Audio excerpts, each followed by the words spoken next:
The coin gleamed in the afternoon sun as it rolled across the dusty street of Enid, Oklahoma Territory, coming to rest at the feet of a child whose hollow cheek spoke of too many missed meals. Brody Emerson had been leaning against the weathered post outside the general store when he saw her.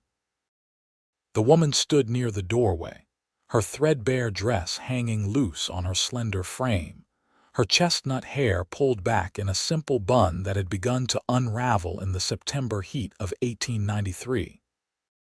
She had been clutching something in her palm, staring down at it with the kind of desperate calculation he recognized all too well from his years in these frontier towns. Then the little boy had stumbled past, no more than 6 years old, with dirt smudged across his gaunt face, and without hesitation, she had pressed her coin into his grimy hand. Brody watched as the boy scurried away toward the bakery, watched as the woman turned back toward the general store with squared shoulders and lifted chin, though her hands trembled at her sides. She walked past him into the store, and he caught the scent of lavender soap, faint but unmistakable, as though she fought to maintain some dignity despite her circumstances. He had seen desperation before. Hell, he had lived it. But something about the set of her jaw, the way she had given away what was clearly her last penny without a moment's hesitation, stirred something in his chest that had been dormant for longer than he cared to remember. Brody pushed off from the post, his tall frame unfolding to its full height of 6 feet 3 inches. His shoulders, broad from years of hauling pelts and splitting wood in the mountain territories, filled the doorway as he entered the store behind her. His dark hair, longer than most men wore it in town, brushed his collar, and his beard, though neatly trimmed, gave him the wild appearance of a man more comfortable among the pines than among people. Inside, the woman stood before the counter, speaking quietly to the shopkeeper, a portly man named Henderson who was shaking his head with what looked like practiced regret. "I understand your situation, Miss Pemberton, but I run a business, not a charity," Henderson was saying, his voice carrying across the nearly empty store. "You have been coming in here for 3 weeks now, promising payment that never arrives." "I will have it by the end of the month," she said, and Brody heard the strain in her voice, the careful control. "I am expecting payment for the sewing I have been doing for Mrs. Crawford and the Reverend's wife. That is what you said last week, and it remains true. They have promised payment when their husbands return from Guthrie. I simply need flour, some beans, perhaps a bit of salt pork, just enough to last until then." Henderson sighed, and Brody could see him softening slightly. "Look, Miss Pemberton, I like you fine. You have always been honest with me.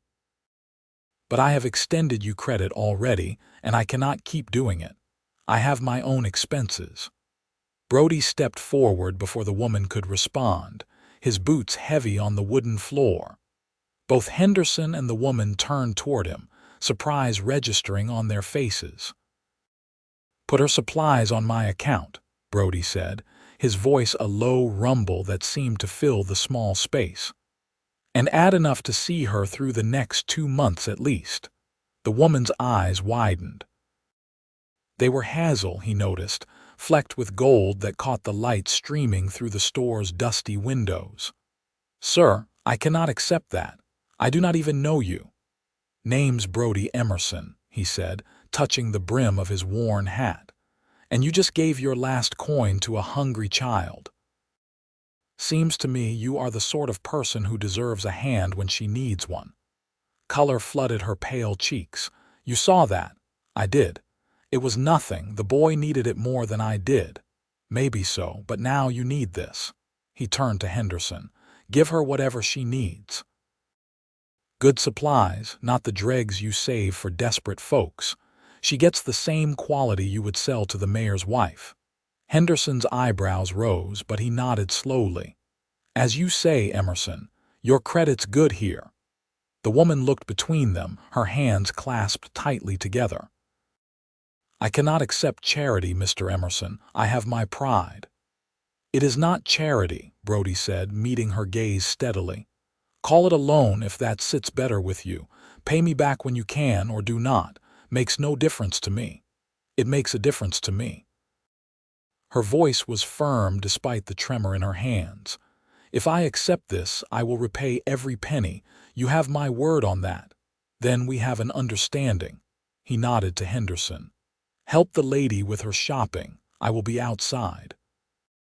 Before she could protest further, Brody turned and walked back out into the afternoon heat, resuming his position against the post.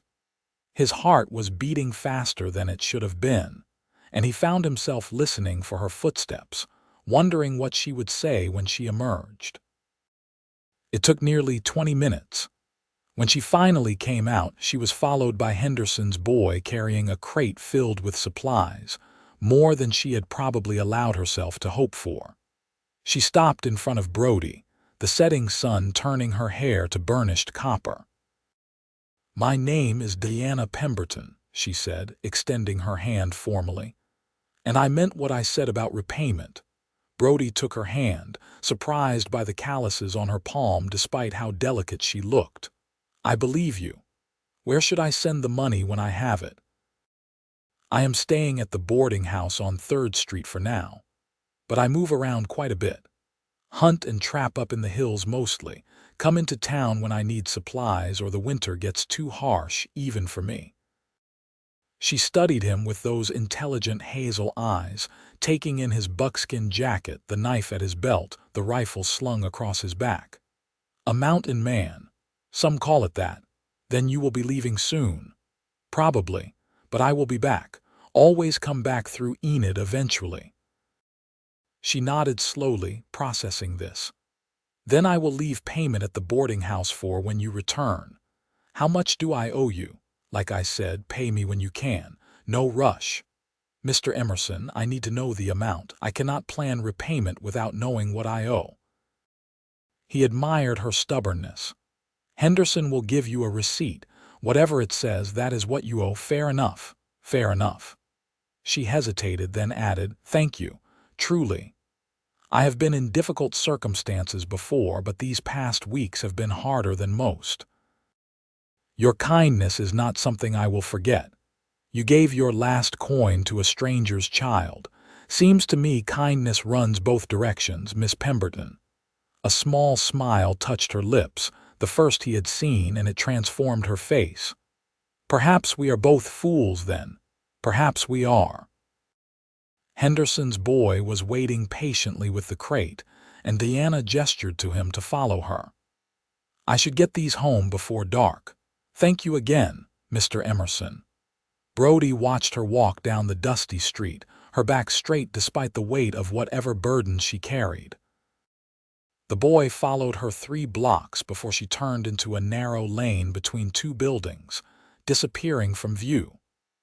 "That was a kind thing you did," Henderson said, appearing at Brody's elbow. He was wiping his hands on his apron and regarding Brody with curiosity. "Though it will cost you a pretty penny, that girl needs more than supplies. She needs a miracle." "What is her story?" Henderson glanced around, then lowered his voice, though there was no one nearby to hear. "Came here about 6 months ago with her father. He was sick, lung fever. She nursed him best she could, but he passed 2 months back.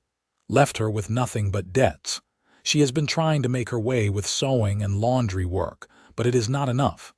The room she rents is barely fit for rats, and she is too proud to ask for help from the church. No other family. None she has mentioned. I think she and her father were running from something, but she does not talk about her past. Keeps to herself mostly, except when she is working. Good woman, though. Honest. Hard worker. Just had a run of bad luck." Brody nodded slowly, processing this. "The supplies I bought her.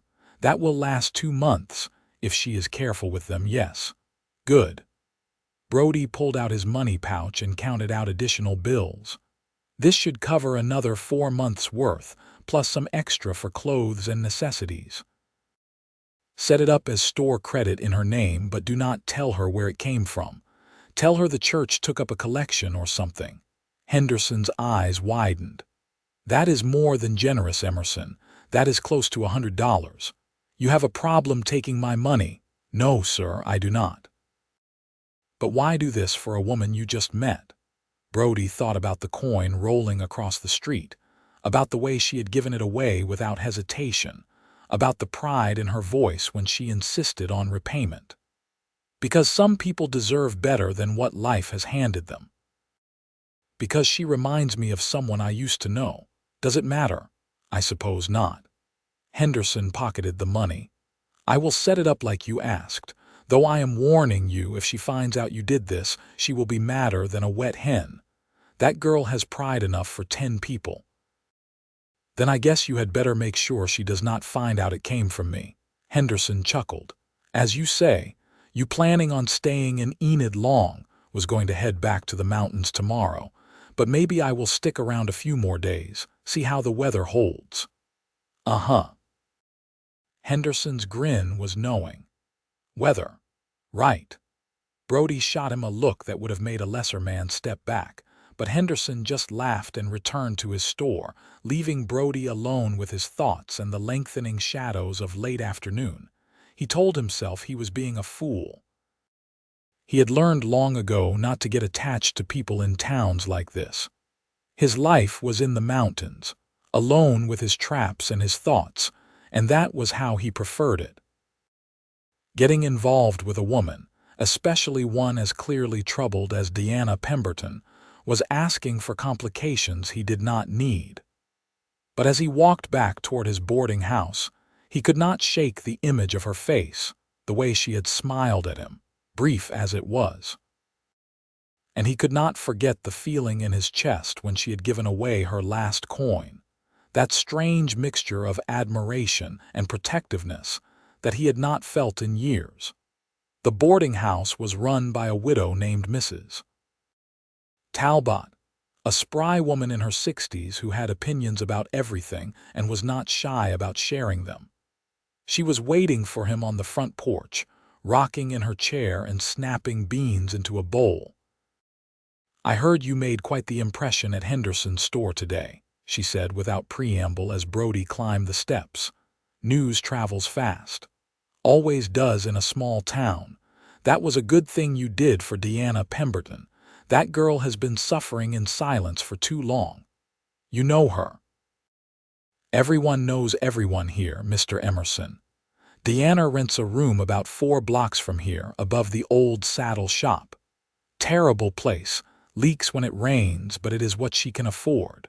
She comes by here sometimes, does mending for me in exchange for a hot meal. Too proud to accept charity, that one, but she will work for what she needs." Brody settled onto the porch railing, crossing his arms. "Her father died." "Yes, poor Walter. He was a good man from what little I knew of him. Educated, well-spoken. I got the sense they had come down in the world, if you know what I mean. Diana has the manners and bearing of someone who was raised better than her current circumstances suggest." "She running from something?" Mrs. Talbot shrugged. "If she is, it is not my business to pry." "We all have our secrets, Mr. Emerson. I imagine you have a few of your own." He did not deny it. "I am thinking about staying in town a bit longer. You have room?" Her eyes sharpened with interest. "I do. But I thought you were heading back to the mountains tomorrow. Plans change." "They certainly do." She resumed snapping beans, a smile playing at the corners of her mouth. "Well, you are welcome to stay as long as you like. I am curious to see how this plays out." "Nothing to play out. I just helped someone who needed it, that is all. Of course. And I am the Queen of England." Mrs. Talbot's laugh was warm and knowing. "But you go on telling yourself that, dear. Men are always the last to see what is plain as day to everyone else." Brody did not dignify that with a response. He headed inside to his room, a simple space with a bed, a washstand, and a window overlooking the street. He had stayed in far worse during his years wandering the territories, but also far better. This room suited his needs, which were few.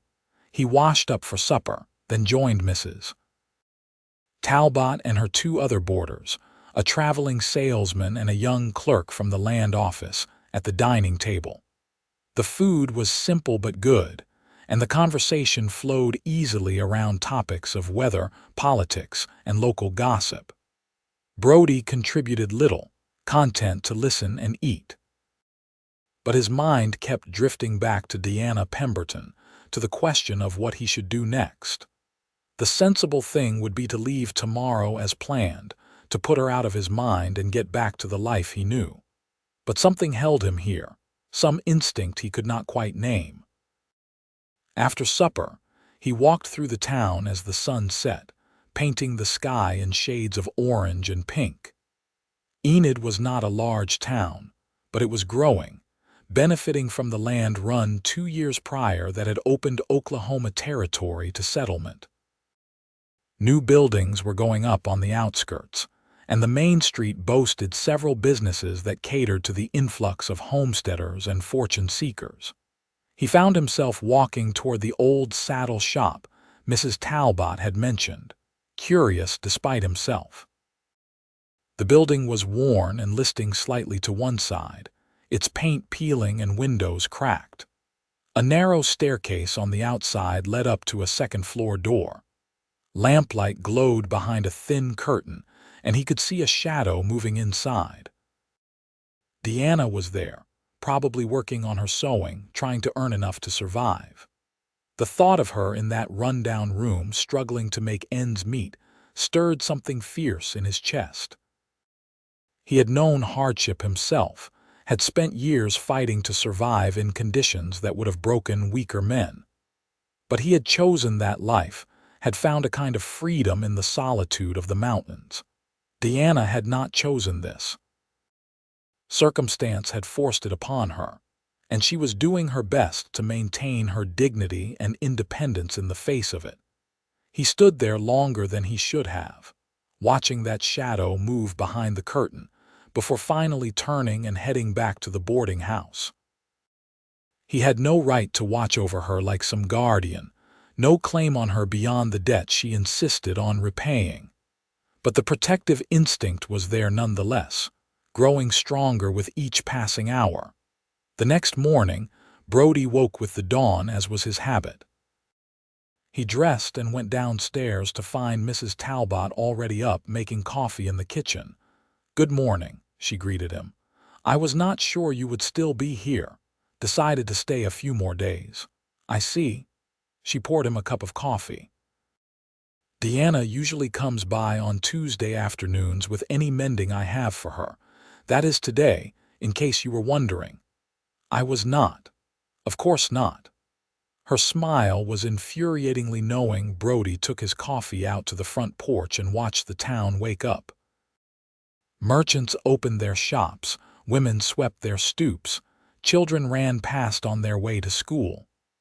It was a scene of ordinary life, the kind he usually avoided, preferring the quiet of the wilderness. But this morning he found himself content to sit and observe, waiting for something he could not name. The morning passed slowly. Brody occupied himself with small tasks, cleaning his rifle, sharpening his knife, checking his gear. Around noon, he walked down to Henderson's store to pick up a few supplies of his own. The shopkeeper greeted him with a conspiratorial wink. "Set up that credit like you asked," Henderson said quietly. "Told Miss Pemberton about it this morning when she came in. Said the ladies from the church had taken up a collection for her. She was suspicious at first, but I convinced her it was legitimate." "How did she take it?"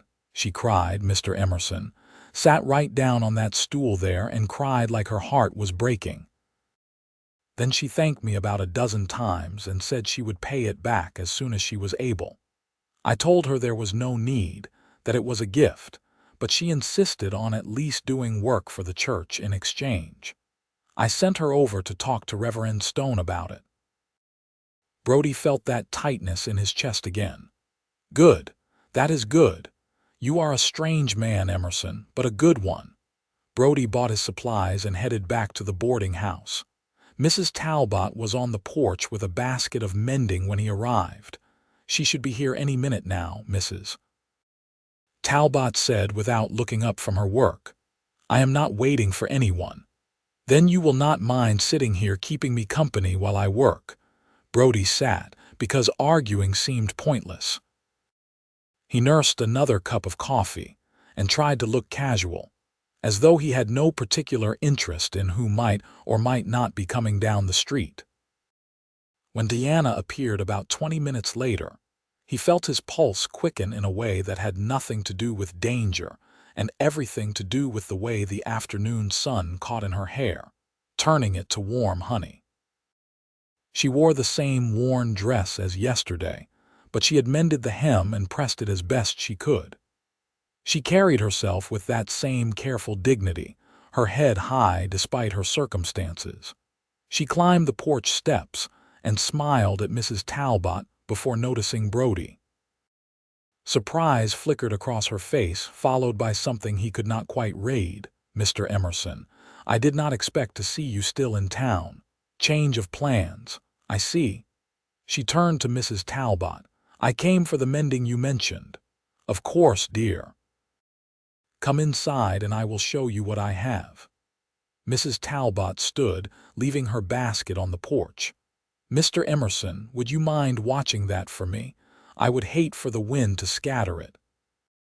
Before he could respond, both women had disappeared inside, leaving him alone with a basket of half-mended clothes and the distinct feeling he had been manipulated.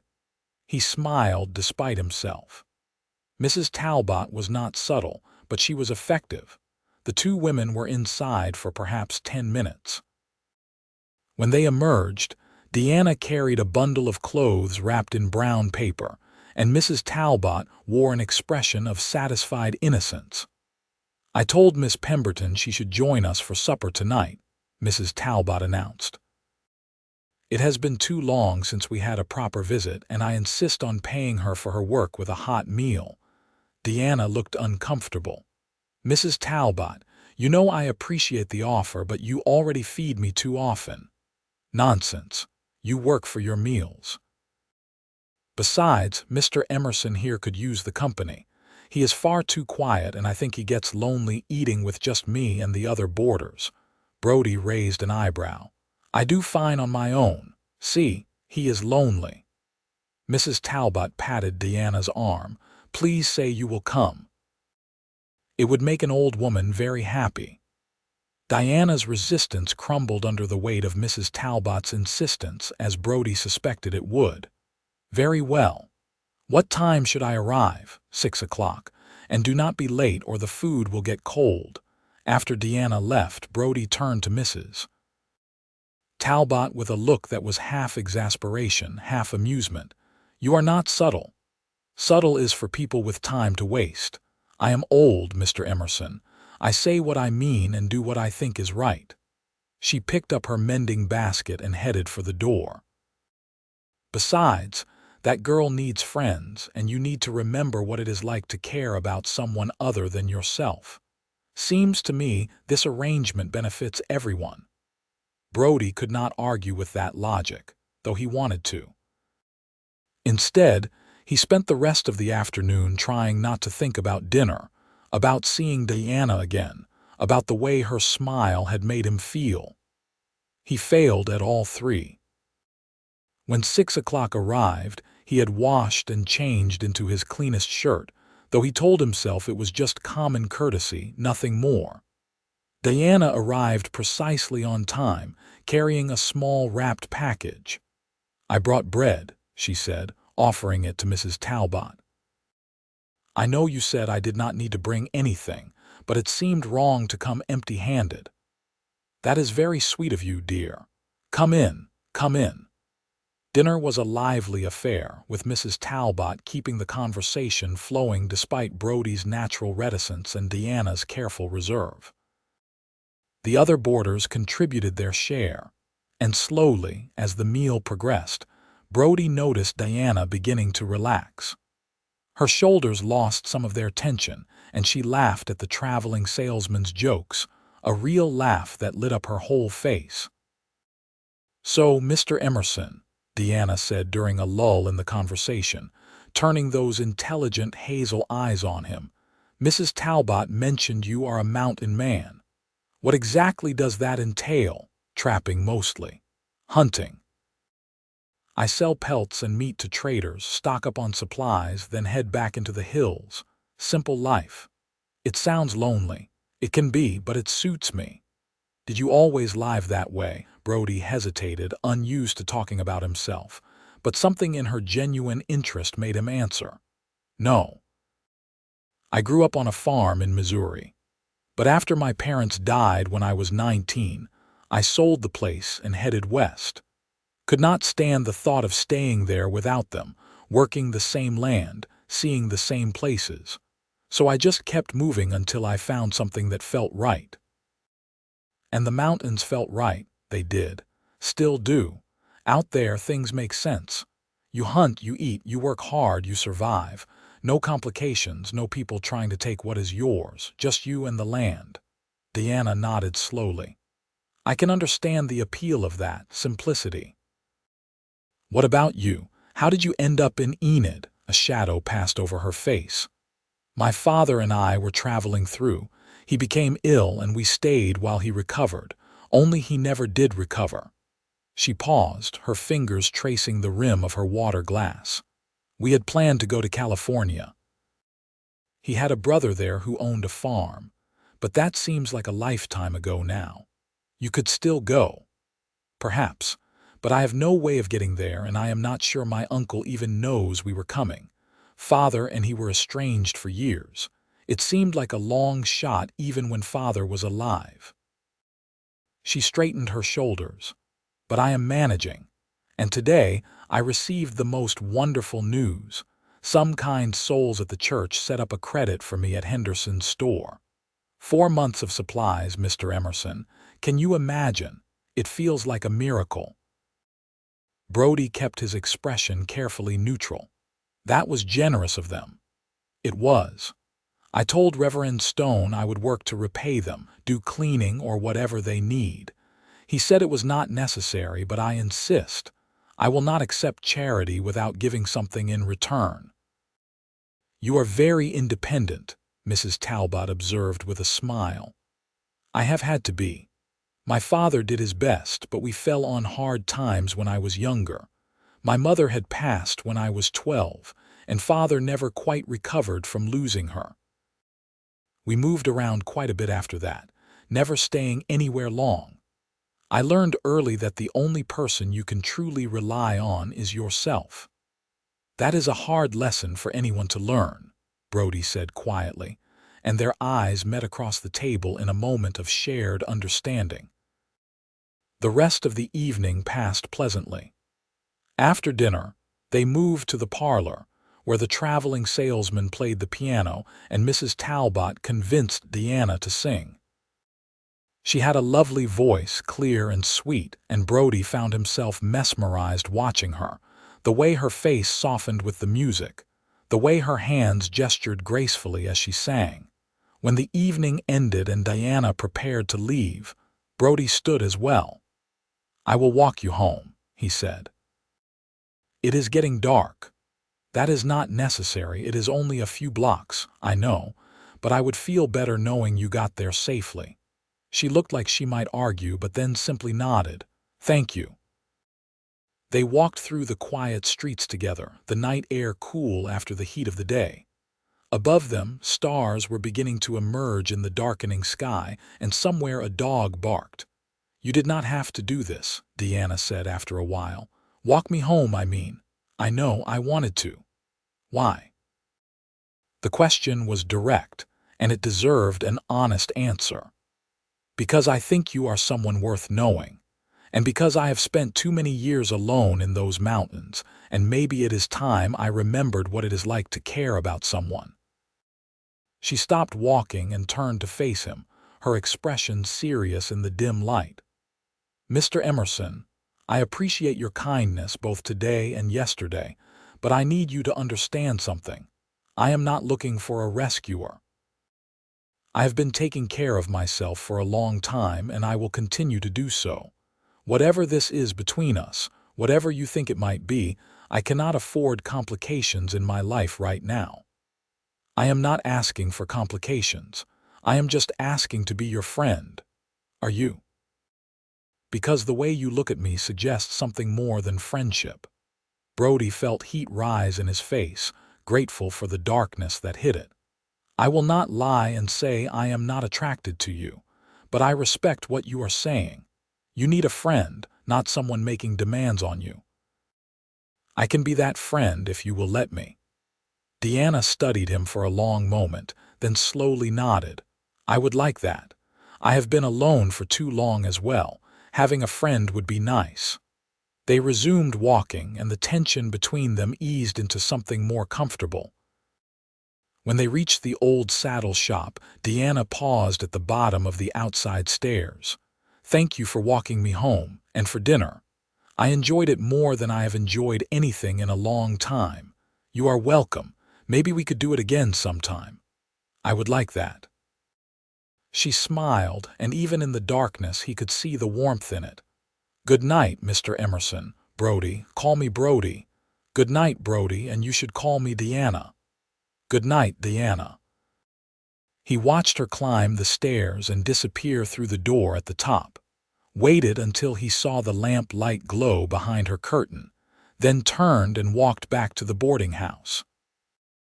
His heart felt lighter than it had in years, and he found himself smiling for no particular reason other than that the night was beautiful, and he had just spent an evening with a remarkable woman, who made him think that maybe, just maybe, his solitary life in the mountains was not enough anymore. The next few days fell into a comfortable pattern. Brody found excuses to stay in town, taking odd jobs to pay for his room and keep himself occupied. He repaired Mrs. Talbot's sagging porch steps, helped Henderson reorganize his storeroom, and even assisted the blacksmith with some heavy work that had been piling up. And he saw Diana. Not every day, and never for long, but enough to feel like they were building something. She would stop by the boarding house to deliver mending to Mrs. Talbot, and he would happen to be there. Or he would be walking past the general store when she came out, and they would talk for a few minutes on the street. Small moments, brief conversations, but each one mattered. He learned that she loved to read, but had not owned a book since her father died, having sold them all to pay for his medicine. So Brody borrowed books from Mrs. Talbot's small library and left them at Henderson's store for Diana to pick up, with a note saying they were loaners from the church. She never suspected they came from him.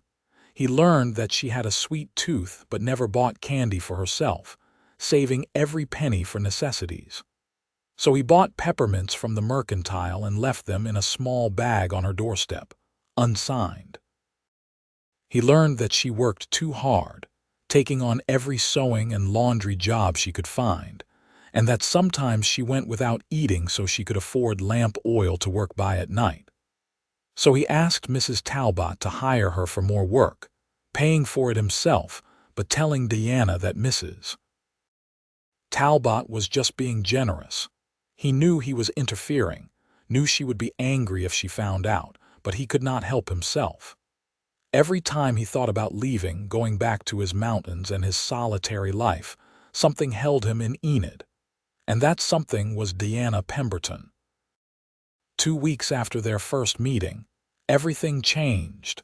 Brody was at the blacksmith shop, helping repair a wagon wheel, when he heard shouting from the direction of the main street. He looked up to see people running, and his instincts immediately went on alert.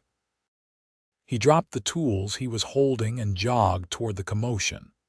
A crowd had gathered outside Henderson's store, and in the center of it stood Diana, her face pale and her hands clenched into fists.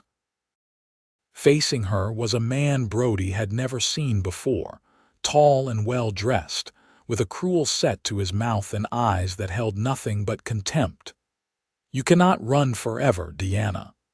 the man was saying, his voice carrying across the street. "I have spent the last year looking for you, and now that I have found you, you are coming back with me." "I am not going anywhere with you, Thomas," Diana said, her voice shaking but firm. "I made my choice when I left. I will not change my mind. You do not have a choice. We are engaged to be married. The contracts are signed.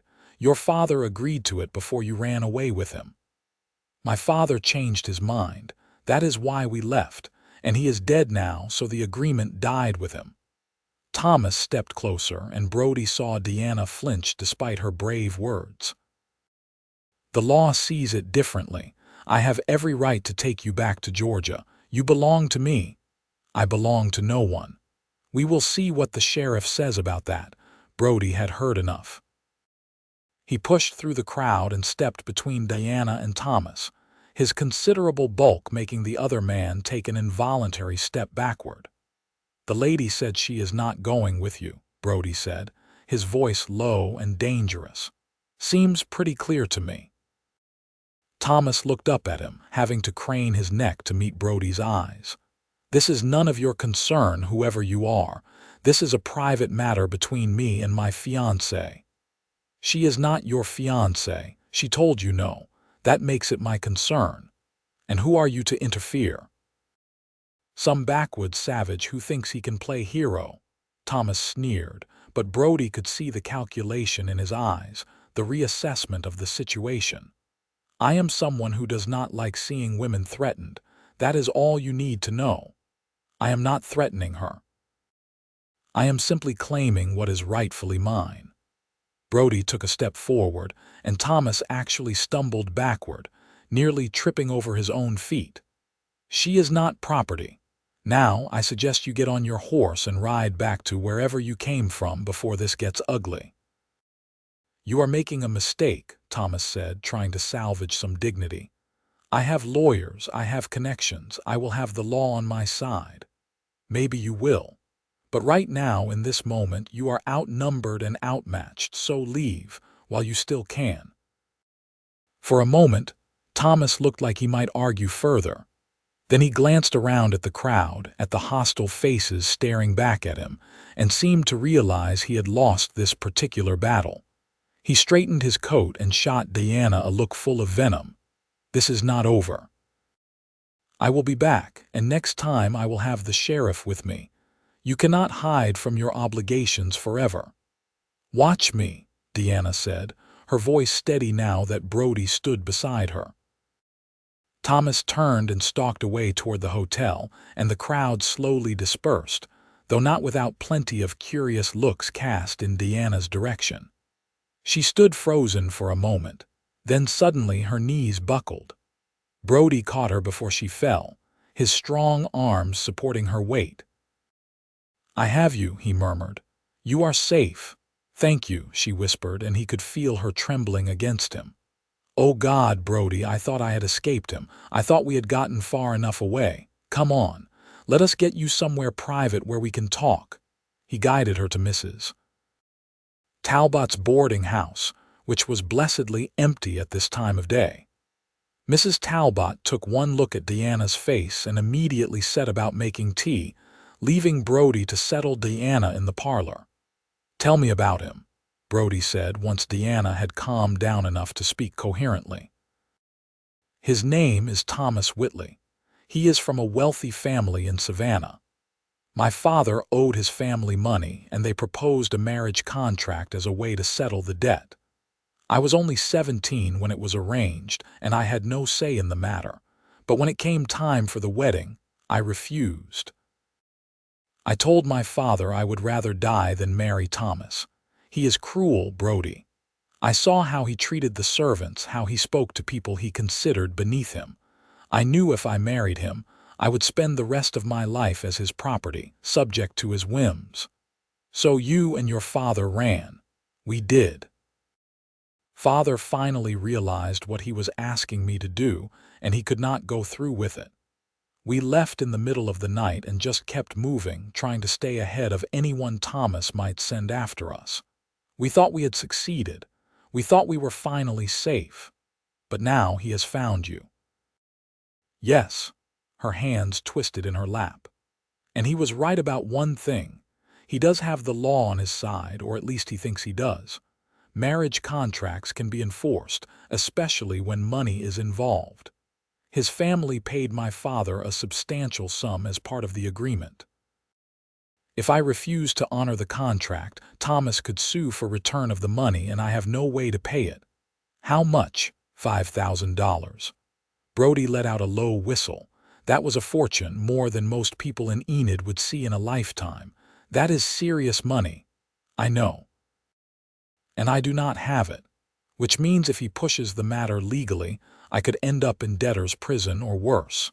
The only way to avoid it would be to marry him, and I will die before I do that. Mrs. Talbot entered with the tea, and her face was set in grim lines. I heard most of that. That scoundrel cannot be allowed to force you into marriage, Diana. There must be something we can do. I do not know what. I have been over it 1,000 times in my mind. The contract is legal. My father signed it and accepted the money. I have no grounds to refuse. What about the fact that your father is dead? Brody asked. Does that not change things? It might, but I am not sure. I am not a lawyer, and I certainly cannot afford to hire one. Thomas's family has money and power. They will use every resource at their disposal to force this marriage. Brody stood and paced the room, his mind working through the problem. There had to be a solution, some way to protect Diana from this man.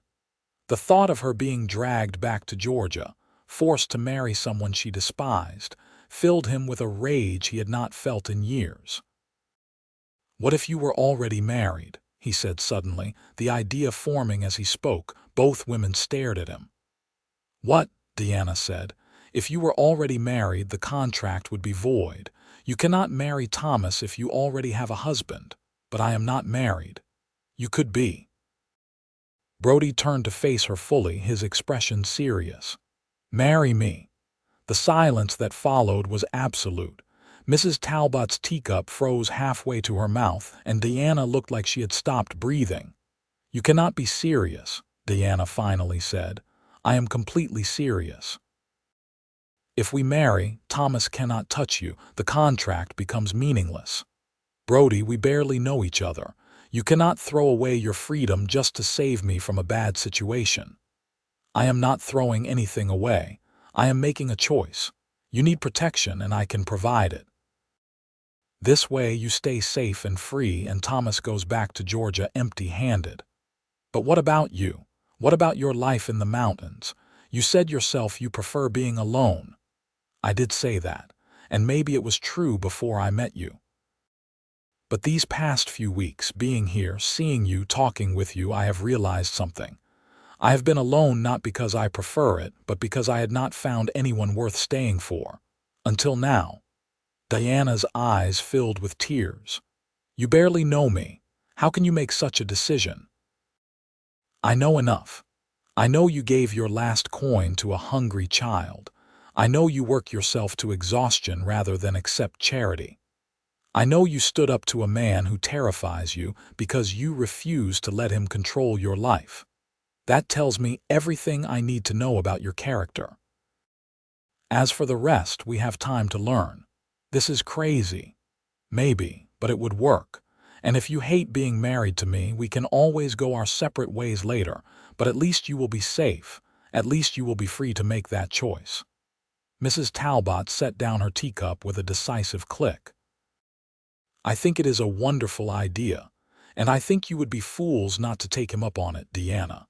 That mountain man is offering you his protection and his name, asking for nothing in return. Men like that do not come along every day. But it is not fair to him.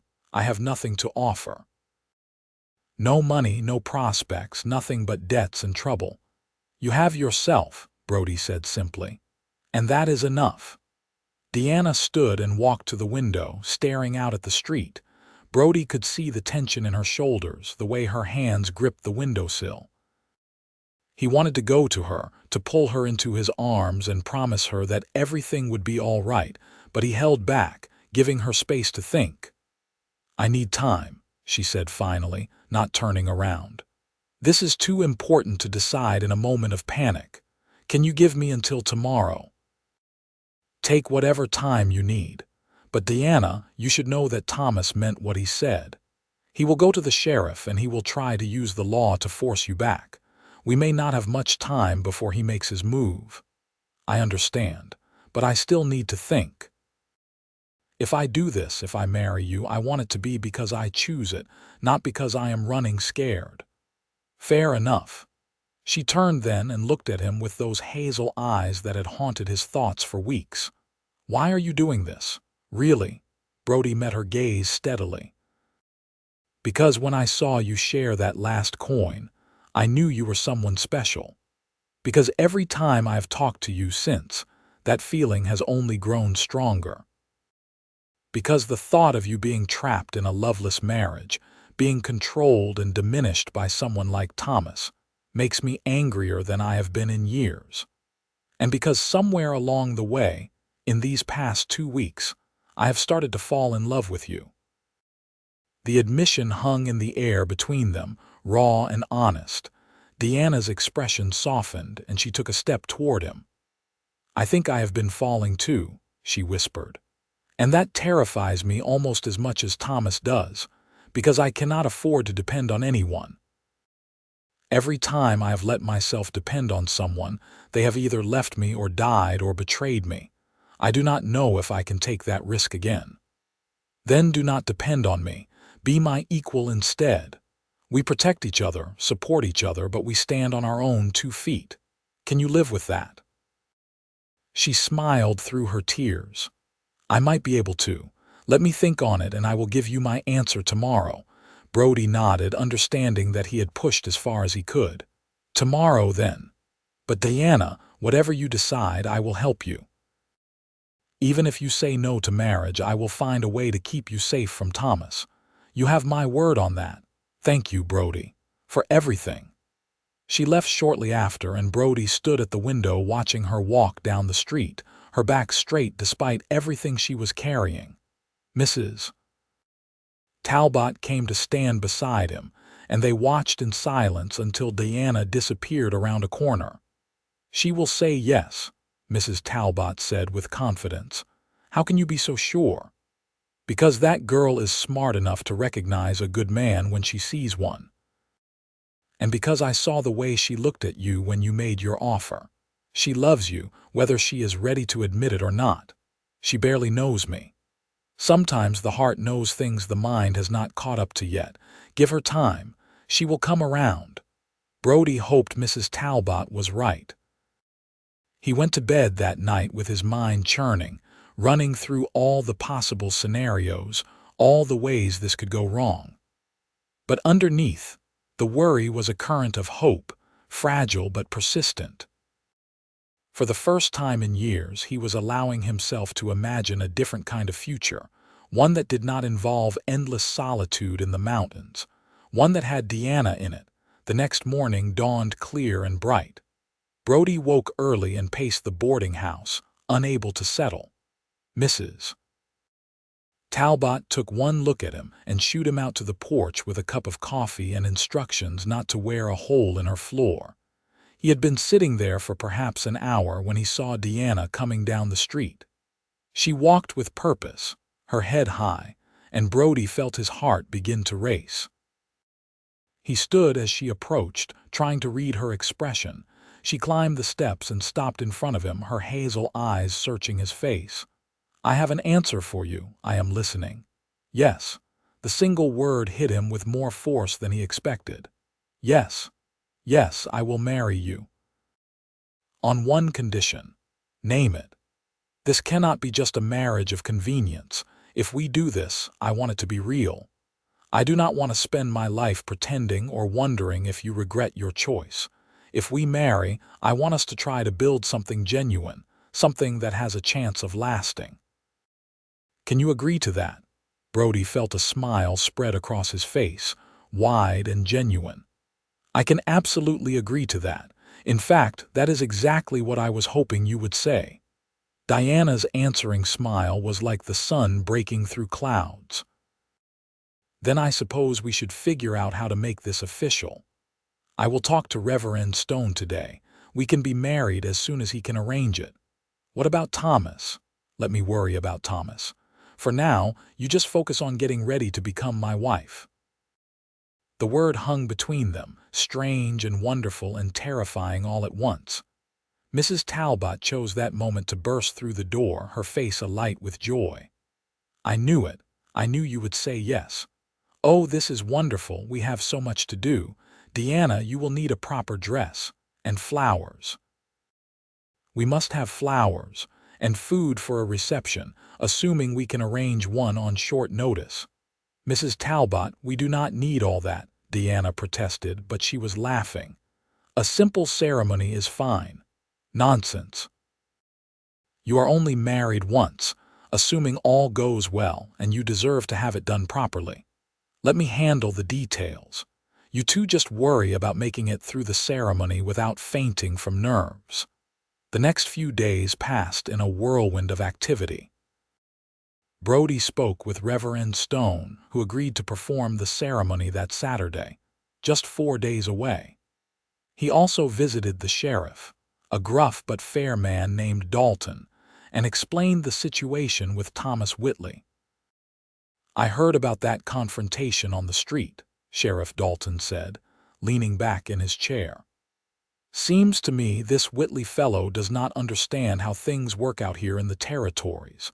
We do not take kindly to men who think they can buy and sell women like property. Can you keep him from causing trouble? I can talk to him. Let him know the law does not look favorably on trying to enforce contracts that involve coercion. But if he has papers signed by her father, he might have a legal leg to stand on, at least technically. Your plan to marry her is smart. Once she is your wife, his claim becomes moot. That is what I figured. Just need to make sure he does not try anything before the wedding. I will keep an eye on him, and I will make sure to attend the ceremony myself, just in case he decides to make a scene." Armed with the sheriff's support, Brody felt somewhat more confident about their chances. He spent his days preparing for the wedding and his nights lying awake, wondering if he was making the right choice. Not because he doubted Diana, but because he kept thinking about all the ways he could fail her, all the ways he might not be enough. He had lived alone for so long, had become so used to depending only on himself, that the idea of being responsible for another person terrified him. What if he could not provide for her? What if his rough ways and solitary nature drove her away? What if she realized she had made a mistake marrying a mountain man with no prospects beyond his trapping and hunting? But then he would remember the way she smiled at him, the way she had stood up to Thomas despite her fear, the way she had insisted on paying him back for the supplies even when she had nothing. And he would remember the feeling in his chest when he first saw her give away her last coin, that mix of admiration and protectiveness and something deeper, something that felt an awful lot like love. On Thursday, Brody went to the general store to buy supplies for after the wedding. He had decided they would stay in Enid through the winter, rather than heading up to the mountains as he usually did.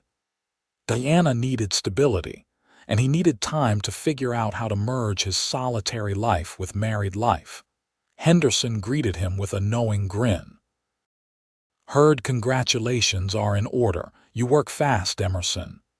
When you know something is right, no point in waiting." "True enough. What can I get for you today?" Brody listed off the items he needed, including some fabric that Mrs. Talbot had specified for making curtains for whatever place he and Diana would live. They had not yet figured that out, but Mrs. Talbot had assured him she knew of a small house for rent at the edge of town that would suit them perfectly. As Henderson gathered the supplies, Thomas Whitley entered the store. He saw Brody and stopped, his expression hardening. "I heard about your scheme," Thomas said without preamble. "You think marrying her will solve everything." I know it will. Once Diana is my wife, you have no claim on her. We will see about that. I have sent telegrams to my lawyers. They are looking into ways to challenge the marriage on grounds of fraud. It is not fraud if we both go into it willingly, and we do. Do you? Or are you just some backwoods fool being manipulated by a scheming woman who will take whatever she can get from you and then leave at the first opportunity? Brody moved so fast that Thomas stumbled backward, knocking over a display of canned goods. You do not know her at all. Diana is worth 10 of you, and I am not going to stand here and let you insult her. I am simply stating facts. She is using you to escape her obligations. Once she realizes what she has gotten herself into, married to a mountain savage with nothing to offer, she will come running back to me. No, she will not. Because even if she decides she does not want to be married to me, I will give her a choice. Something you never would have done. Now get out of my sight before I forget I am trying to be civilized. Thomas left, and Brody took several deep breaths to calm himself. Henderson appeared with the supplies, his expression sympathetic. That man is poison, Henderson said quietly. Do not let him get to you. I am trying. But the things he said about Diana, the way he talks about her like she is property, it makes me want to break something, preferably his face. Understandable. But you are taking the high road here, Emerson. You are giving that girl a chance at a real life, a good life. That is worth more than any satisfaction you would get from punching Whitley. Brody knew Henderson was right, but it did not make him feel much better. He paid for his supplies and headed back to the boarding house, where he found Diana and Mrs. Talbot in the parlor, working on the dress Diana would wear for the ceremony. Diana looked up when he entered, and her smile chased away some of the darkness Thomas had left in his thoughts. How was your day? Productive. Got most of what we will need for after the wedding. Mrs. Talbot, you were right about that house on the edge of town. The owner is willing to rent it to us for a fair price. Wonderful. I told you it would work out. That house is perfect for a young couple starting out. Diana set aside her sewing. Can I see it before the wedding? I was hoping you would want to. Want to walk over there now? They left Mrs. Talbot with her sewing and walked through town together. The house was indeed at the edge of Enid, a small wooden structure with 2 rooms, a tiny kitchen, and a covered porch. It needed some work, but the bones were solid, and Brody could already picture what it would look like once they fixed it up. Diana walked through the room slowly, running her hands along the walls, peering out the windows. It needs cleaning and repairs, but it has good light and I could use this front room for my sewing. If I am going to be married, I should contribute to our household. I cannot just sit idle. You can do whatever you want. I just want you to be happy. She turned to him, her expression serious. I want you to know that I do not take this lightly, Brody. This marriage, this life we are about to start, I know it is happening fast, but I am not entering into it casually. I meant what I said about wanting it to be real. So did I. Good. Because I need you to understand something. I am damaged goods in the eyes of society. I broke a marriage contract, I ran away, I caused a scandal. None of that is going to magically disappear just because we get married. There may be consequences we have not foreseen. I can handle consequences. As long as you are safe and free, that is all that matters to me. She moved closer, reaching up to touch his face, her fingers gentle against his beard. How did I get so lucky? I was starving and alone, one bad decision away from complete ruin, and then you appeared. Sometimes I wonder if I am dreaming. If you are, then I am dreaming too. He bent his head and kissed her, gentle and tentative, their first real kiss. She made a small sound and leaned into him, her hands clutching his shirt. The kiss deepened, and Brody felt something settle in his chest, a sense of rightness that he had never experienced before. This was what he had been missing all those years in the mountains, this connection, this feeling of belonging to someone and having them belong to him. When they finally pulled apart, both were breathing hard. Diana laughed, a little breathless. "We should probably stop, or Mrs. Talbot will come looking for us and assume the worst." "Would that be so bad? We are not married yet, Mr. Emerson. I may be poor, but I still have standards." He grinned at her mock severity. "As you say, Miss Pemberton, though soon it will be Mrs. Emerson." "Yes, yes, it will." She smiled up at him, and he saw joy in her eyes, real joy that had nothing to do with escaping Thomas and everything to do with the future they were building together. The next 2 days passed in a blur of final preparations. Brody moved his few belongings into the little house and spent hours cleaning and repairing what he could. Several townspeople, having heard about the wedding and the circumstances behind it, stopped by to offer help and congratulations. The blacksmith brought a bed frame he had been planning to sell, but donated instead. Henderson contributed dishes and cooking supplies. Even the traveling salesman pitched in with a set of linens. Diana was overwhelmed by the generosity. "I have lived here for months, struggling and alone, and suddenly everyone wants to help." "Why?" "Because now they know you need it," Mrs. Talbot explained. "Before, you were so determined to do everything yourself that people did not realize how bad things were. Now that you are letting people in, letting them care about you, they are showing you the goodness that was here all along." Friday night, the night before the wedding, Mrs. Talbot insisted on hosting a small dinner for Diana and Brody.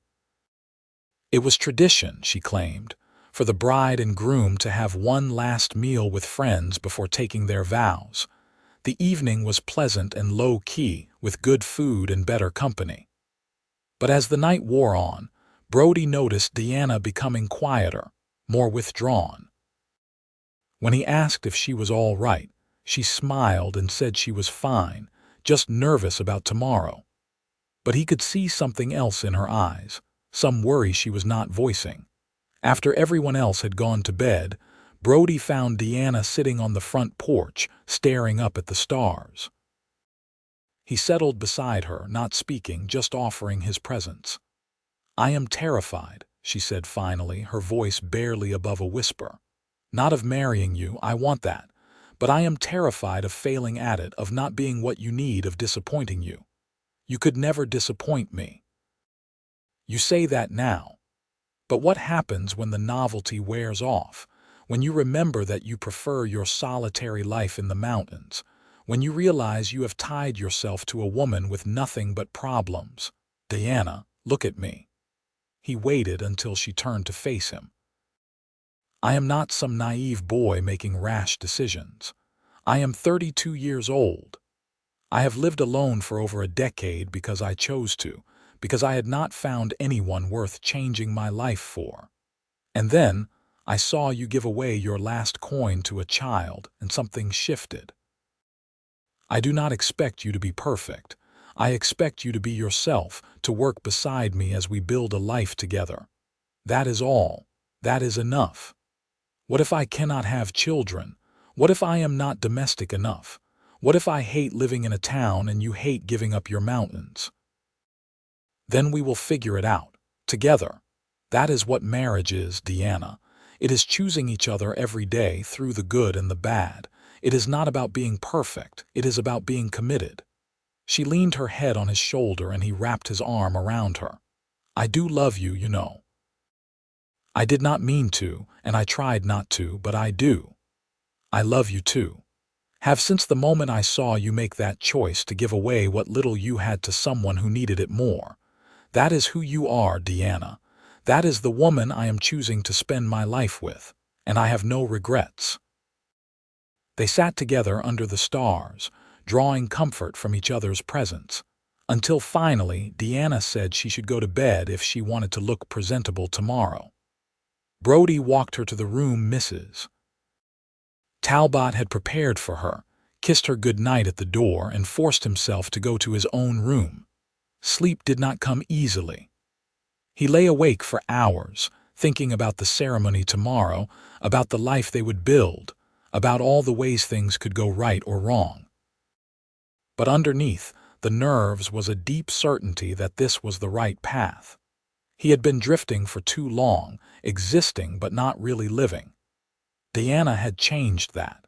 She had given him a reason to stay in one place, to put down roots, to imagine a future that involved more than just survival.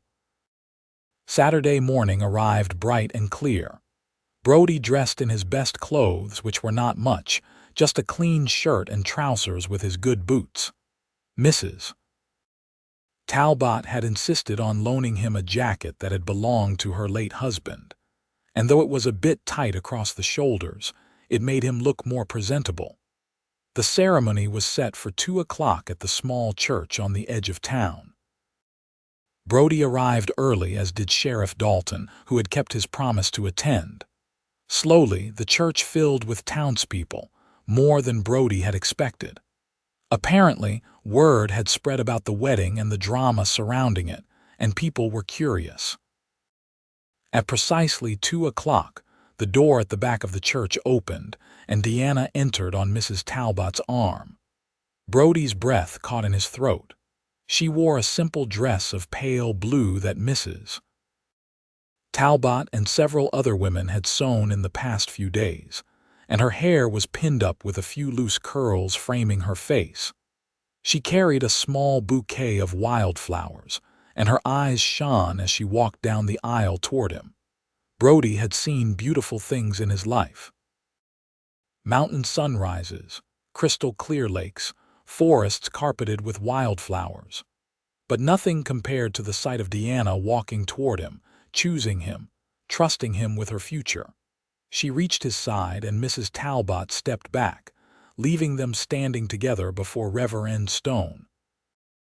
The Reverend smiled at them both, then began the ceremony. "Dearly beloved, we are gathered here today to join this man and this woman in holy matrimony." The words washed over Brody, familiar from the few weddings he had attended over the years, but suddenly more meaningful. This was real. This was happening. In a few minutes, Diana would be his wife, and he would be her husband, and everything would change. "Do you, Brody Emerson, take this woman to be your lawfully wedded wife, to have and to hold from this day forward, for better or for worse, for richer or for poorer, in sickness and in health, to love and to cherish, until death do you part?" "I do." His voice was firm and clear. "And do you, Diana Pemberton, take this man to be your lawfully wedded husband, to have and to hold from this day forward, for better or for worse, for richer or for poorer, in sickness and in health, to love and to cherish, until death do you part?" "I do." Her voice was softer than his, but no less certain. If anyone here has reason why these two should not be joined in marriage, speak now or forever hold your peace. The church was silent. Brody had half expected Thomas to burst through the doors with some dramatic objection, but the man was nowhere to be seen. Sheriff Dalton caught his eye and gave a slight nod, indicating that he had taken care of the situation. "Then, by the power vested in me by the territory of Oklahoma, I now pronounce you husband and wife. You may kiss your bride." Brody turned to Diana and cupped her face in his large, calloused hands. She looked up at him with tears in her eyes, and he bent to kiss her, gentle and reverent, sealing the promise they had just made. The church erupted in applause, and suddenly they were surrounded by well-wishers offering congratulations and blessings. Mrs. Talbot was crying openly, and even Sheriff Dalton looked pleased. It took nearly half an hour to make their way out of the church and into the afternoon sunshine. Mrs. Talbot had arranged for a small reception at her boarding house, with food and drink and music. The whole town seemed to have turned out, and the atmosphere was festive and warm. Brody found himself overwhelmed by the goodwill, unused to being the center of so much positive attention. Diana stayed close to his side, and he could tell she was equally overwhelmed but also happy. She laughed and talked with the women who came to congratulate her, and he saw her visibly relax as the afternoon wore on, as it became clear that the people of Enid had accepted her completely. As the sun began to set, Brody and Diana finally managed to slip away from the party. They walked hand in hand to the little house at the edge of town, their home now, and Brody picked Diana up and carried her over the threshold, making her laugh. Inside, the house was cozy and welcoming, thanks to the efforts of their friends. Someone had lit lamps, and there were flowers on the table, and the bed was made up with the linens the traveling salesman had donated. Brody set Diana down gently, and they stood facing each other, suddenly shy despite everything they had been through together. "So," Brody said, "we are married." "We are." Diana reached up to remove the pins from her hair, letting it fall in waves around her shoulders. "Are you having second thoughts?" "Not even one." "No, not one."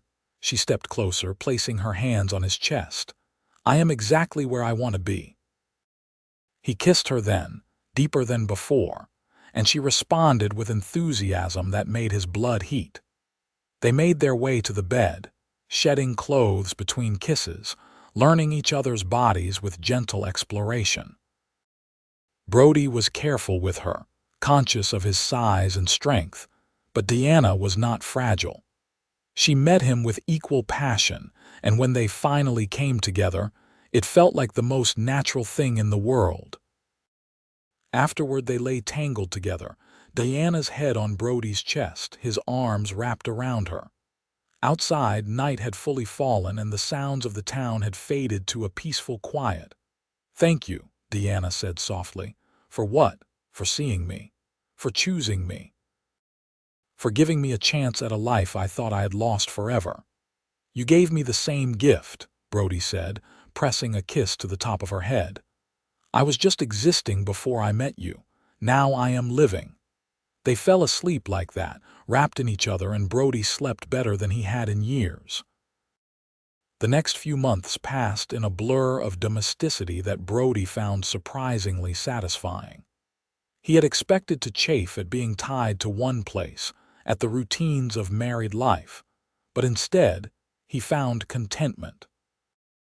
Diana transformed their little house into a real home. With curtains she sewed herself and flowers she planted in pots on the porch.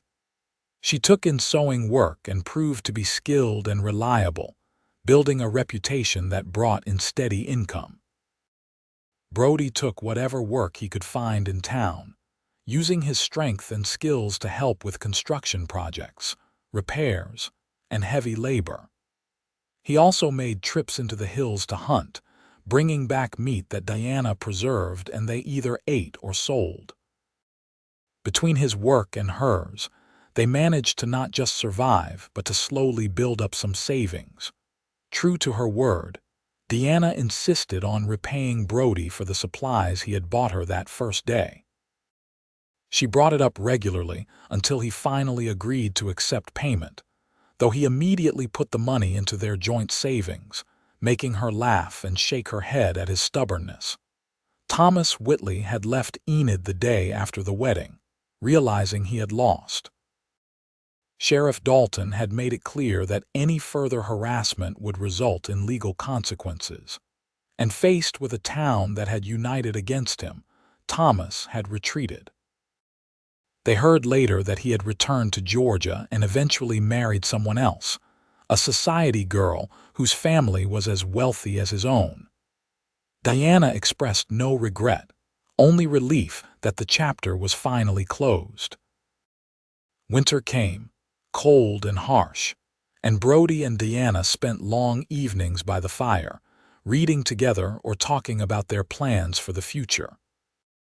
Brody told her stories of his years in the mountains, and Diana slowly opened up about her past, about the mother she had lost and the father she had loved despite his failings.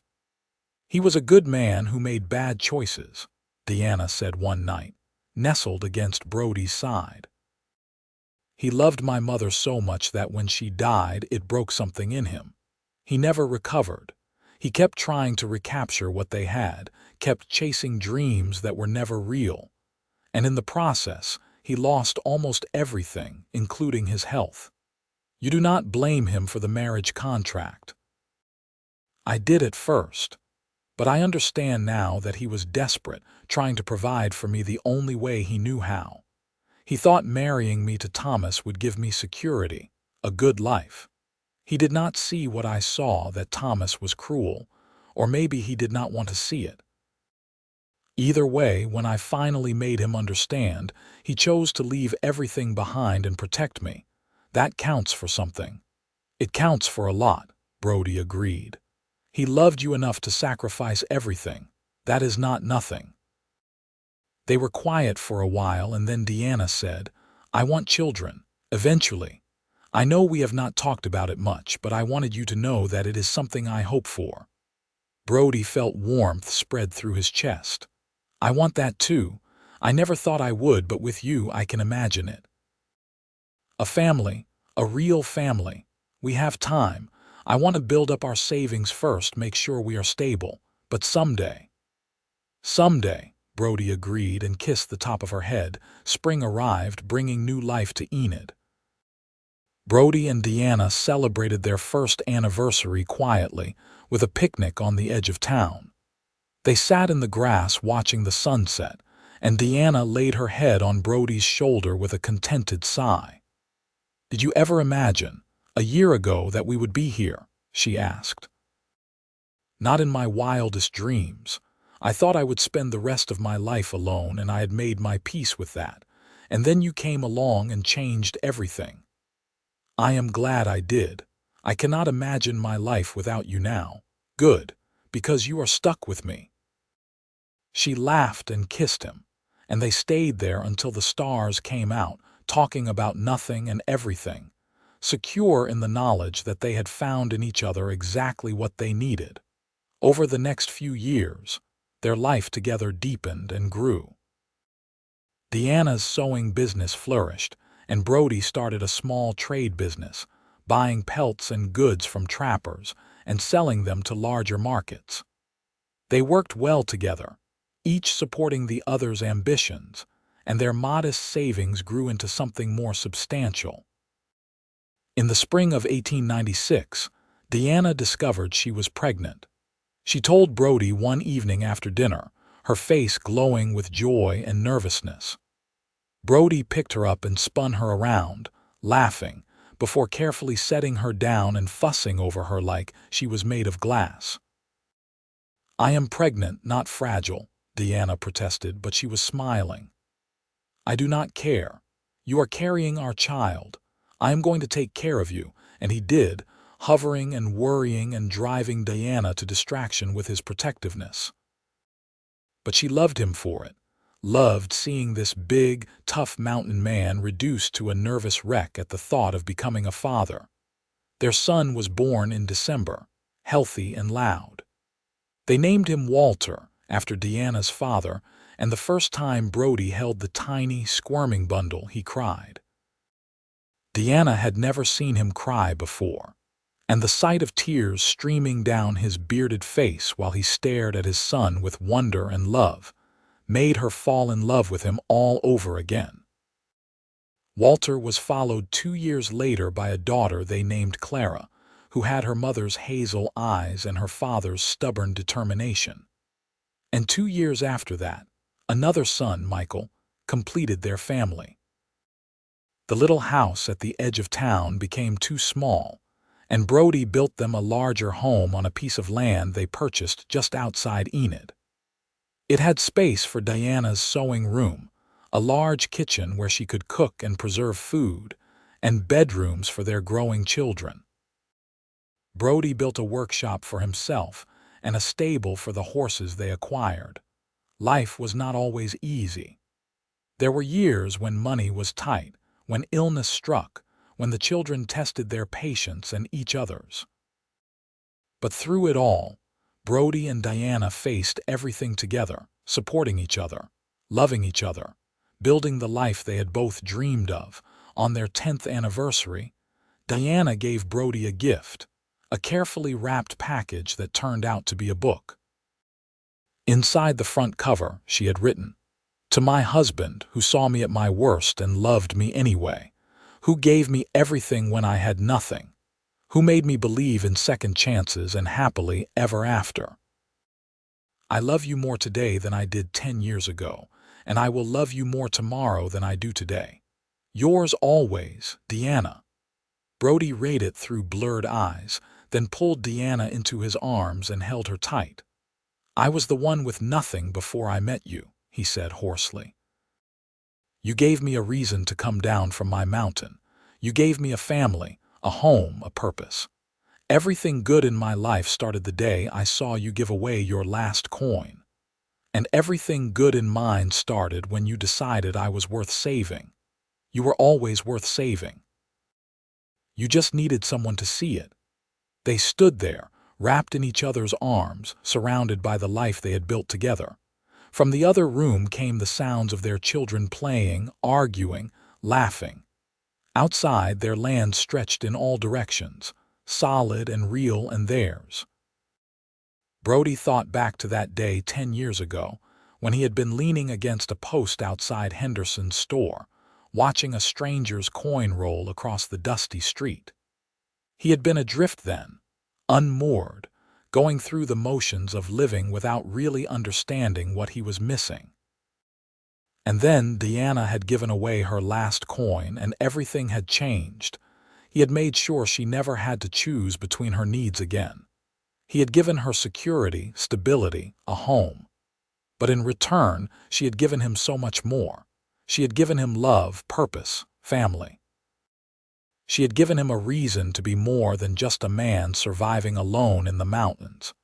She had made him want to be better, to build something lasting, to create a legacy. The years continued to pass, marked by the changing seasons and the growth of their children. Walter grew into a serious, studious boy who reminded Diana painfully of her father. Clara was wild and adventurous, always following her father around and begging to learn everything he knew about hunting and tracking. Michael was the peacemaker, gentle and kind, with an artist's soul that expressed itself in drawings and later in woodcarving. Brody taught all three of them about the land, about survival, about the values of hard work and honesty. Diana taught them to read and write, to have compassion for others, to stand up for what was right even when it was difficult. Together, they raised children who were confident and capable, who knew they were loved, who had the security that both Brody and Diana had lacked in their own childhoods. Mrs. Talbot remained a constant presence in their lives, becoming a surrogate grandmother to the children and a cherished friend to both Brody and Diana. She lived to the impressive age of 83, spending her final years in a room in Brody and Diana's home, surrounded by the family she had helped create. Henderson retired and sold his store to his son, but he and Brody remained friends, often sitting together on summer evenings trading stories and watching the town grow and change around them. Sheriff Dalton served Enid for 20 more years before retiring, and he never failed to tell anyone who would listen about the day he helped a mountain man protect a lady from a no-good scoundrel from Georgia. The town itself grew and prospered. Oklahoma Territory achieved statehood in 1907, and Enid benefited from the railroad and the oil boom that followed. What had been a small frontier settlement became a thriving city, and Brody and Diana watched the transformation with fascination, but they never left. Enid was home, the place where they had found each other, where they had built their life together. The mountains still called to Brody sometimes, and occasionally he would take Walter on trips into the hills, teaching his son the skills that had kept him alive for so many years. But he always came back, because home was not the mountains anymore. Home was wherever Diana was. On their 25th anniversary, their children threw them a party, inviting everyone they knew in Enid and the surrounding area. It was a massive celebration, with food and music and dancing, and Brody found himself overwhelmed by the outpouring of affection from the community. Who knew a rough mountain man could become such a pillar of the community? Diana teased, watching him awkwardly accept congratulations from yet another group of well-wishers. "I am only here because of you," Brody said, pulling her close. "You made me want to be part of something bigger than myself."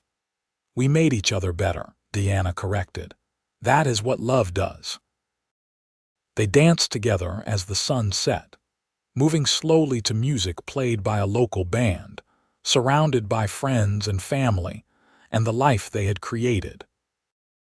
Brody looked down at Diana, her hair now touched with silver, her face lined with years of laughter and tears, and thought she had never been more beautiful. "You have any regrets?" he asked. "Not a single one. You. Only that I did not see you give away that coin sooner." Diana laughed, the sound as bright and joyful as it had been 25 years earlier. "That coin was the best money I ever spent." "Why do you say that?" "Because it brought you into my life. Because it started this whole chain of events that led us here. Because spending my last penny on someone else taught me that sometimes the things we give away come back to us 100-fold." Brody kissed her, not caring that they were in front of a crowd, not caring about anything except the woman in his arms and the overwhelming gratitude he felt for the life they shared. The years that followed brought new joys and new sorrows. Walter grew up and became a lawyer, dedicating himself to helping people who could not afford proper representation, carrying on his parents' legacy of compassion. He married a schoolteacher named Anne, and they gave Brody and Diana their first grandchildren. Clara, true to her adventurous nature, became one of the first female journalists in Oklahoma, traveling throughout the state to write stories about the people and places that made it unique. She married late, to a photographer who shared her love of exploration, and their wedding was a wild, joyful celebration. Michael took over Brody's trading business, but he added his artistic touch, creating beautiful carved pieces that became sought after throughout the state. He married his childhood sweetheart, and they built a home right next to Brody and Diana's, keeping the family close. Brody and Diana settled into the comfortable rhythm of grandparenthood, delighting in the children their own children brought into the world. They watched their grandchildren grow, passing on stories and wisdom, creating new memories while treasuring the old ones. On a warm summer evening in 1920, Brody and Diana sat on the porch of their home, watching the sunset paint the sky in brilliant shades of orange and gold. They were both in their 60s now, their bodies showing the wear of decades of hard work, but their love for each other had only deepened with time. 27 years, Diana mused, since that day at Henderson's store. Can you believe it? Sometimes it feels like yesterday. Other times it feels like we have been together forever. We have been lucky, you and I, to find each other to build this life. Not everyone gets that. No, they do not. Brody reached for her hand, lacing their fingers together. "I think about that day a lot, you know. The day I saw you give away your last coin.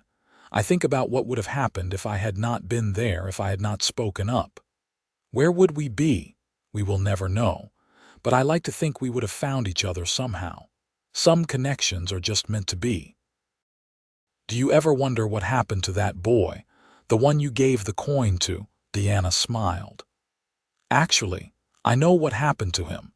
His name was Timothy. His mother brought him to me a few years after we were married. Do you remember? She wanted to thank me for the kindness I showed him that day. He is grown now, married with children of his own. He runs a feed store over on Main Street. I did not know that. I never mentioned it, but I have kept in touch with his mother over the years. She told me that the day I gave Timothy that coin, it was not just about the money.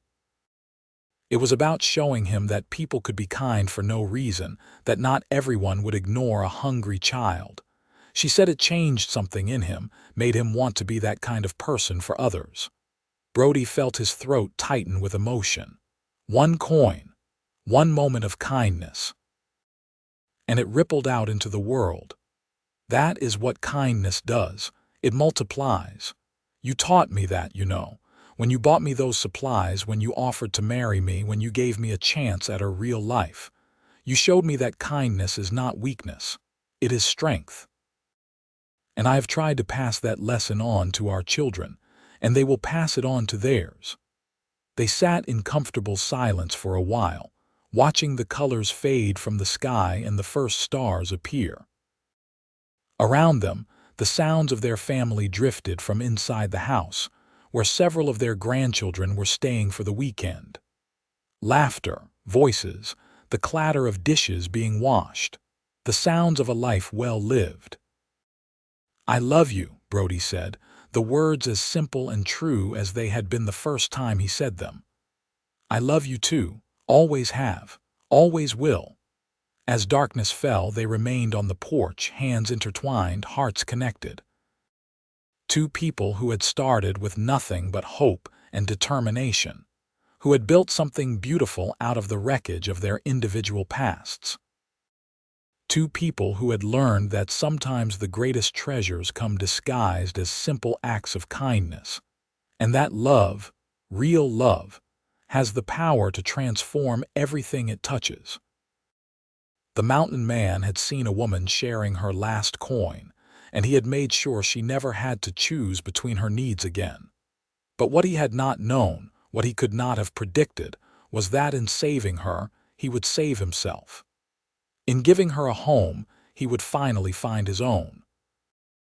In loving her, he would discover what it truly meant to live, and that in the end was the real story. Not just of rescue or salvation, but of two broken people finding wholeness in each other, of kindness repaid with love, of a single moment of compassion that blossomed into a lifetime of happiness. As the years continued to flow by, Brody and Diana remained the heart of their family and the community. They grew old together, their faces weathered by time, their bodies slowed by age, but their love burning as brightly as ever. And when people asked them the secret to their long and happy marriage, they always gave the same answer. They had learned early that love is not just a feeling. It is a choice made every single day.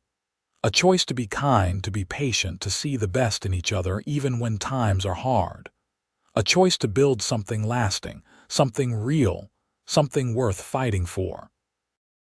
They had made that choice 27 years ago, standing in a church in Enid, Oklahoma territory, promising to love each other through whatever life brought. And every day since, they had chosen each other all over again. That was the real magic. Not the dramatic rescue or the last-minute wedding or the triumph over adversity, but the quiet, steady, daily choice to love and be loved, to show up for each other, to build a life together, brick by brick, moment by moment, until what they had created was so solid and true that nothing could shake it.